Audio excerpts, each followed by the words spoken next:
I'm Nick, and I'm going to present a little short review on the professional cleaning set. So it comes in a sustainer, which is nifty. You can stack it with the other Festool sustainers. Open this guy up. When you open it up, you see what's inside it. You get a 36 millimeter hose, which is actually the reason that I got this set. You get a floor cleaning head, and let's pull this hose out of here, get it out of the way, and then you get a couple other cleaning attachments, for getting into crevices or cleaning off work pieces, things of that nature. And then you also get the anti-static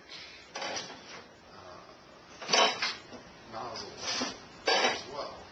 So with these, you can put them together. You can use them individually, obviously, or you can put them together and you can use them as a nifty floor cleaning tool, which is actually what I'm using mostly.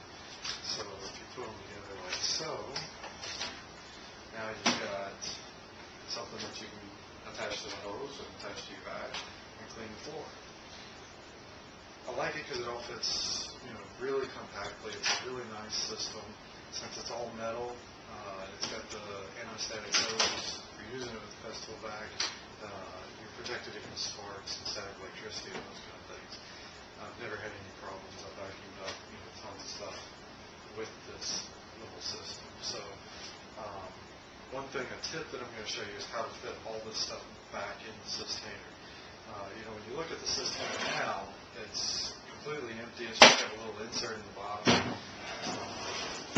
It seems like all this stuff should be able to fit in there, piece of cake.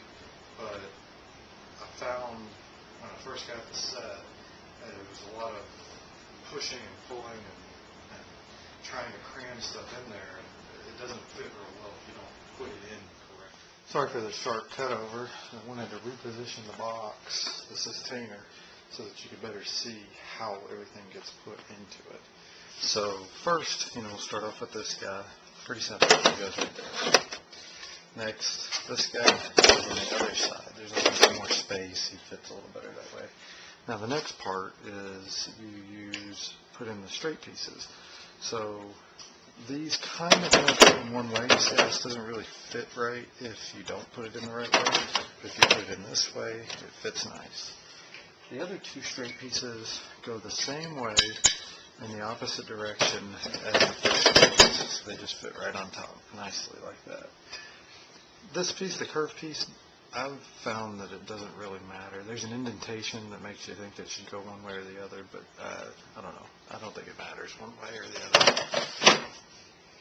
So that leaves us with this piece. There's not really any obvious place to put it. Where I put it is just right on top. Now the hard part. All that's pretty simple. Pretty much everybody knows how to do that. The hard part is putting the hose in. But it's actually pretty easy if you do it this way. So you start with the vac side, the part that says AS on it for anesthetic. And you basically shove that guy up in that corner as hard as you can. You don't have to put a lot of force on it, but you just shove it up in there. Then you start winding the hose into the sustainer, making sure to keep the hose up against the corners and up against the sides of the box as tightly as you possibly can. And as long as you do that, this thing will go in perfectly every time. Sorry for the noise and the bumps. It's unavoidable wrangling this hose around. But in any case, round and round we go.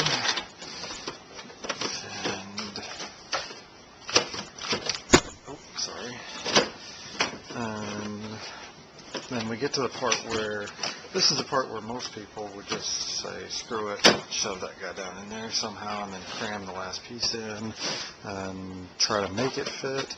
But actually, if you do it this way, then what you end up with is this fits just like that. Almost like it was designed for it. Weird, huh? So then you just take this guy, and it fits right down in that little hole right there, and voila. The lid closes, latch, and off you go. That's it for my little review. Thanks for watching.